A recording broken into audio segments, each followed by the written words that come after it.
Mayor and Council, this particular item grew out of dialogue with recovery providers and Yavapai College. And as indicated in the staff report, Yavapai College does offer behavioral health instruction. And the ongoing dialogue that the city is involved with or engaged in on many fronts plays out in different venues and different groups and so forth. And in a couple of collaborative meetings, the idea of this particular course was set forth and discussed more fully, discussed with the college about how that might be realized. And so what you have before you is an intergovernmental agreement by which the college would develop and deliver a curriculum and training for certification of the managers of structured sober living homes. So this would be called the House Manager Program. Well, you know, there's always a question in an initiative like this of why would the city be involved in a contract of this type. Again, it's really about different parties stepping up to the plate and looking at how better outcomes can be achieved. And the better outcomes here are specifically about having much more competent, trained on-site house managers for these facilities who are able to respond to situations, who are able to render some level of care, whether it be CPR or recognize conditions, things like that. What has been discussed is the college will, and I believe they've already issued a request for proposals for providers to develop this curriculum. And the objective would be a multi-day certification course. It might be offered for $300 or something like this. That was a figure which was discussed. And the Northern Arizona Recovery Association, among others, would put all of their house managers through this. And as we know, there are quite a few of them in this community, and there's turnover as well. So the city's involvement here would be to provide some seed money to be recovered on a per student basis, and in this particular agreement, that's indicated at 25% of the tuition paid for each student. What that would really mean is it would take about 200, depending on what the course, whatever the course cost would be, that's about 250 house managers, which is something which is certainly within the realm of reason when you realize how many are out there, what the turnover is, and so forth. So that's the agreement that you have before you. A little bit unusual, but again, I think that it represents an initiative on the city's part to step up and actually take some action or contribute to community outcomes which are better than what we're seeing now. Councilman Schister. Thank you, Mr. Mayor. You know, Craig, one of the big objections I've heard to this is that people are saying that Yavapai College should step up for the benefit of this community and do this without having Prescott front this money. I've heard it from the standpoint of people already pay a huge portion of their property tax to Yavapai College. Now, I'm not going to judge the funding of this situation, but I have to tell you that this really has elicited negative comments that I didn't expect. One thing I'll say is I think this is getting us prepared for possible passing of House Bill 2107. And one of the things that is stated in that bill that gets passed is that we should do three things. Improve the house manager training so that they can provide better health, safety, and welfare for the people in the facilities. And I can tell you what, if we do start to improve the quality of care in those homes, I think you're going to see a lot of the industry step up and meet their requirement of proper care, and then you're going to see a reduced impact of negative issues in the various residential neighborhoods where they exist. So, you know, I think this is the first step. You know, another part of that bill is to have adequate staffing. Right now, you got one person many times is the only person that's the house manager. So when people go to sleep at nighttime and that person goes to sleep, there's nobody really in charge and things are happening. One of the things that I think we would look at forward to in the future is that the ordinances that we produced would require full-time staffing. In other words, there'd be anywhere from 3 to 4 people, so that on a shift basis, they would always be somebody awake and being able to take care of medical situations and other things that come up. So I think this is important. I think the 250 is way low. I think it's going to be much more than that. I mean, if you take 170 homes that we have right now, and you're looking at 4 to 5 house managers to have adequate staffing, the $20,000 will be recovered in a very short period of time. But I think the thing we have to look at is we as a community, do we believe in health, safety, and welfare of all of our residents, even those that are in these homes? Now, I've had some negative comments, you bet. Everybody wants the college to step up. I've had people say NARA needs to step up. But I can tell you what, I think we need to control this from the city level to make sure that we get exactly the training program that we want to see in those homes. And I think that's important. Any other comments? Yes, ma'am. Yes, I would just, I think this is city leadership. I believe that we need to step up and do this, and not only will it make the homes better for the occupants that are there, but I'm concerned about our neighborhoods, and someone needs to teach these folks how they need to be good neighbors. And I believe that, I hope that's a big part of relationships that will be taught in this class. The payback, if that wasn't there, I would not support this, but I do believe we'll get paid back rather quickly. And I think it's that we need to have the leadership and say, this is ours. We want to own this. And so what are these classes going to look like? And I think by taking this initiative, being leaders in this effort, people keep saying we need to get control of the situation out there. I believe this is a big part of getting control of the situation that's facing our neighbors. Councilwoman Wilcox. Yeah, I have a problem with the funding, not the idea of requiring house managers to be certified. We can do that by ordinance. If we're given the authority by the state legislature, we can require them to be certified, and we can even specify what they have to learn and pass in a test. But we don't have to pay for it. I think Yavapai Community College can afford to put up the money, to put up $20,000. If they can afford to pay their president $280,000 a year in salary and benefits, they can afford $20,000 for a course that they design. We don't know if we will get 250. Maybe it's high, maybe it's low, but the college should be taking the risk on this, not the general fund. I would much rather see this general fund money be put toward funding our public safety positions, which we are deficient in right now. Any other comments from the council? Any public comment? Oh, sorry. The last time I was here was 6 years ago, discussing the liquor license. So rather ironic. My name is Barry Barr, 316 West Goodwin. I've been operating restaurants downtown for about 18 years. During that time, we've hired numerous people from the recovery program industry. We've done food service for West Yavapai Guidance Clinic. We've helped with fundraising for legitimate rehabilitative services. I do not have a problem with somebody operating a legitimate recovery program in Prescott. I do not have a problem with someone coming to Prescott for needed treatment. I do have a problem with the city taking taxpayer money and going into perceived partnership with privately owned industries to their benefit. It's a great thing. Open a business here, we'll train your staff. Why not? Why wouldn't you open a recovery home here?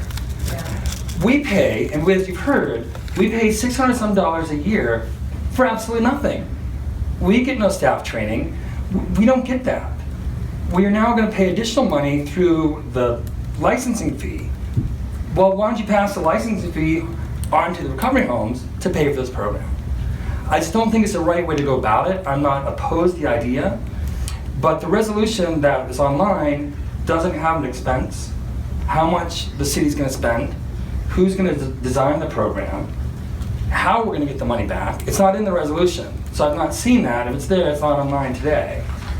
You know, I'm just concerned that I think the idea is noble, but I think the funding of it is really off track. When we're closing our library on Sundays, when we're, you know, longtime Prescott residents are losing city services due to whatever.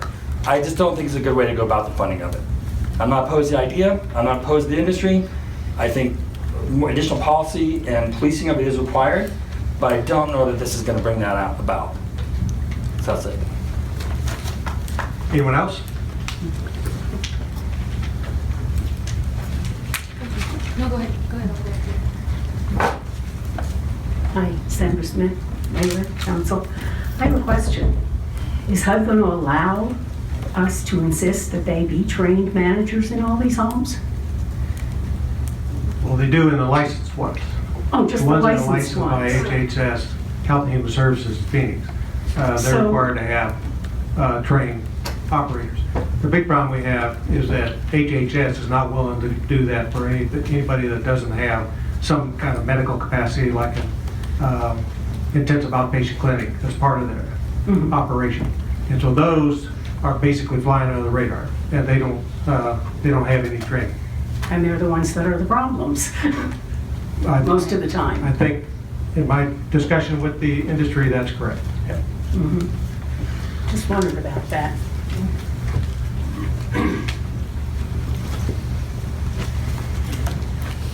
Good evening, Mayor Oberg and Council. Thank you for giving us this opportunity to come before you and express our opinions. The first I heard of this was this morning on Councilman Blair's show, and he talked about it and said anybody has any questions, comments, come on down and find out what's going on with this. And my opinion is more similar with the gentleman before me.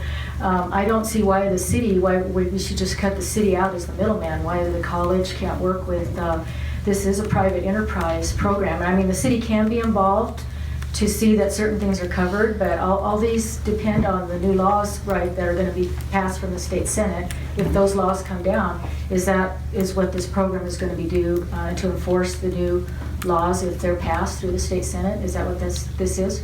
Correct. We're going to have to have some kind of ordinances that would implement the law that is passed, and part of that is probably going to be to have some kind of training for house managers.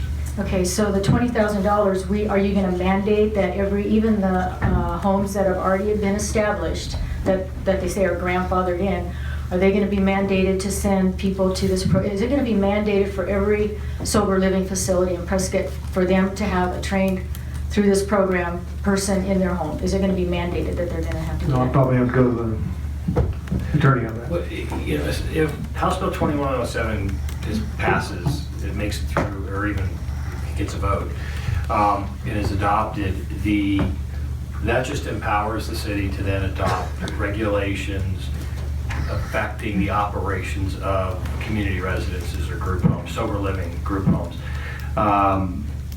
What happens then is that the city staff and the council then develop a set of regulations or an ordinance to effectuate that. It would apply to the operations of the group home, not to the residents. So it doesn't trigger Fair Housing Act. Fair Housing Act protects the resident. It doesn't protect an operator necessarily. I mean, and operational regulations generally don't trigger Fair Housing Act type issues. And we've looked at other communities that have authority to do this in other states, and they're pretty broad. I mean, so one of the things we could require is that there is a certification or certified house manager on staff at all times. What that certification is sort of the question here. I mean, because there are, if there's a licensed facility, a facility licensed by Department of Health Services, that's a different type of certification that a house manager, some sort of behavioral health type certification that person has to have. So the question that, there's a lot of steps to go in before we can actually regulate, group home operations, even if 2107 passes. But that's the process we're starting actually next week at the ad hoc committee. We're going to talk about, the kind of ideas behind, a type of regulation. That's your question. So they won't be required formally? There won't be any law that says you have to have there won't be? Well, if the statute passes, if the bill passes and it goes into effect, then the city could adopt an ordinance which would execute on that statute regulating the operation of group homes. Unlike zoning law or land use law, this can be, this can be applied across the board. It can be sort of retroactive to established group homes as well as new group homes, because you don't trigger that land use type prohibition about retroactive application of zoning law. So it would apply across the board to all, whatever falls in the definition of I forget what the bill says, structured sober living facility. So as a council, will you come together and then vote on that to make that an ordinance that that there be at least one person in each facility to be required to go through this program and be trained? Yeah, that would have to come before the council, and I'm not sure whether, what the ordinance would say right now, but the intent is to make sure that we have adequate care and somebody that's full-time managing the facility. Okay, so I'm like with the people that have talked to Councilman Shiska, my property taxes just keep going up. And I think Yavapai College should step up, and because we are a community here, it affects all of us here in this community. And, we just see more, and are they going to be charged a business license now because the $35 fee or whatever, because they're going to be considered a business? Are they going to be under that rule too now? Is that going to be retroactive to They would the have other to ones? register because they are a business. Well, and you want to put $20,000 towards this program, is that correct? That was the intent, that we would go ahead and see the development of the course so they would align with our eventual intentions on the ordinance. Well, I would rather see Yavapai College, you guys work with them to make them step up, and then take that $20,000 and either put it towards the inspectors. I understand we only have one, and maybe hire another part-time one to inspect these homes to make sure they're following the regulations, that they're all licensed, that they do have somebody in their home that's gone through this program, that they're certified, and that protects, that protects all of us. It protects the people that live around them, and it protects the people that are in these programs, that they're getting the proper certified care that they're paying for, or who, their insurance is paying for, or whoever. And then I just think that would go to be better to put the $20,000 towards that, because, or even to put it towards our policemen, because, they've cut back so much, and for them to, they don't even, for overtime, they're the ones that are getting these calls.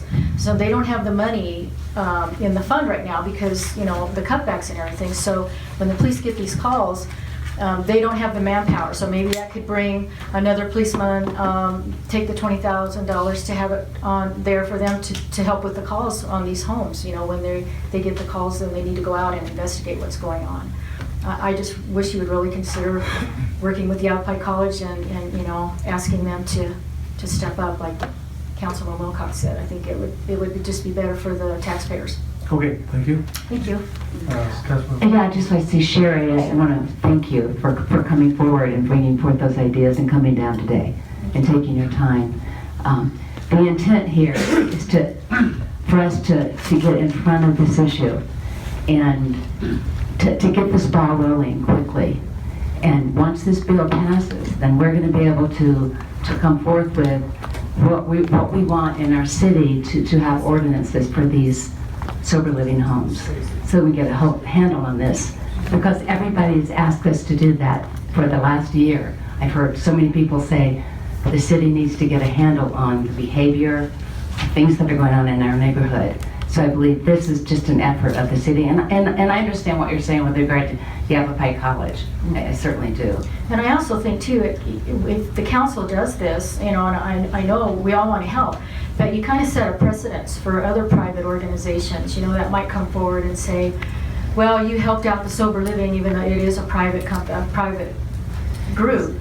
So why can't you help us? Why can't you come and help? You know, it does set a precedence now that you kind of shows that you're willing to, you know, help other groups, which may not be what the city council is here to do. Well, the city does a lot of partnerships, They as you do. saw what we've done They today, do. even with Kiwanis and. Oh, I realize that, but I'm just saying other groups, Sure. so it just opens the door, I think, that other groups might feel like they're entitled to have help to do things too. And I'm all for these, you know, the park and everything like that, but I just think it just opens the door a little wider. And I want to remind you that we do expect to get reimbursed. Yeah. But if you don't mandate that everybody take the program and pay for it, then how are you, you know, that's why it's important. You have to get your money back. You know, you have to mandate. And like you say, you might pass an ordinance, but if HUD comes in or somebody else comes in and says you can't do that, you can't mandate that on somebody. I mean, you know, we've just seen over the years these things we try to pass and things we try to do, and we find that we're headed off at the pass by the Department of Justice or whatever, because they say, well, you can't do that. You can't do that. So. Okay. Thank you.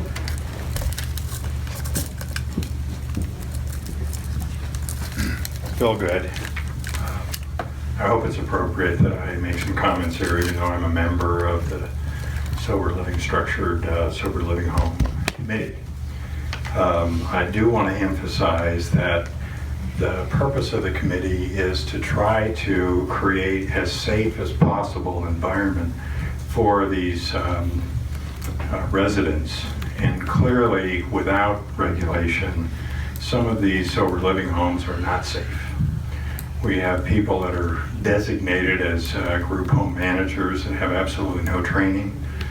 They may have been qualified because they've been sober for weeks, maybe months at most. No first aid training, no safety training, no ability to monitor potential relapse and overdoses and things like that. So having a requirement for these home managers to have some appropriate certification and training, I think, is very much needed, so that these residents will have a safe environment.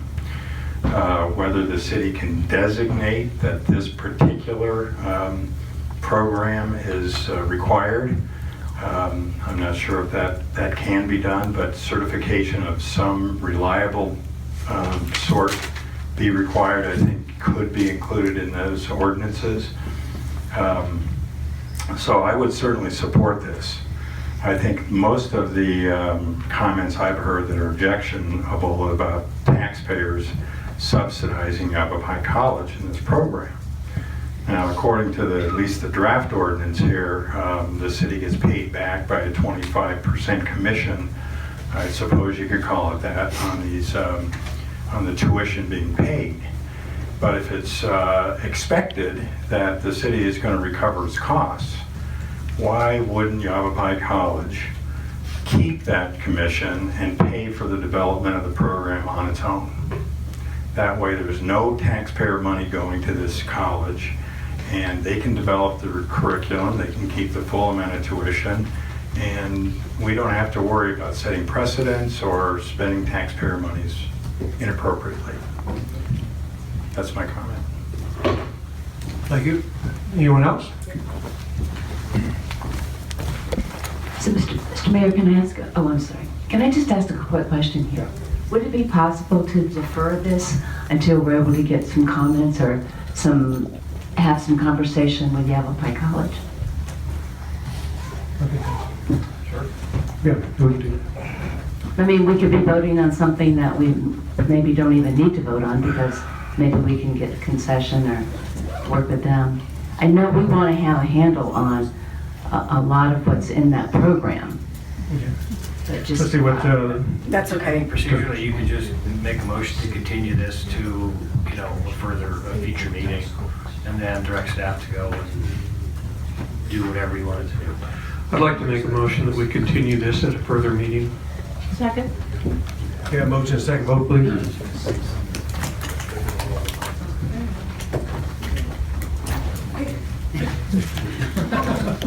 Greg. Well, we can still. Greg. Hey, Greg, are you going both ways? Passes 6-1, Councilman Lozelle dissenting. I just have one comment before everybody runs off on this thing. My issue is I had an opportunity to talk to 2 house managers today.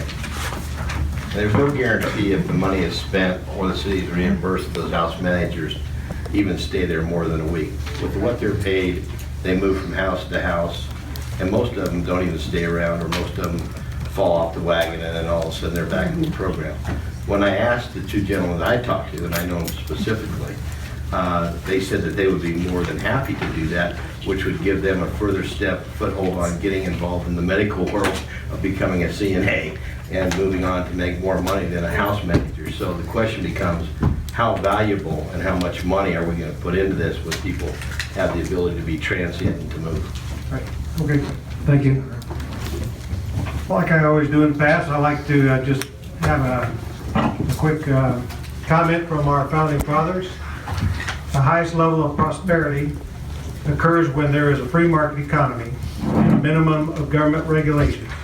Prosperity depends upon a climate of wholesome stimulation of 4 basic freedoms in operation: the freedom to try, the freedom to buy, the freedom to sell, and the freedom to fail. Thank you. Perfect.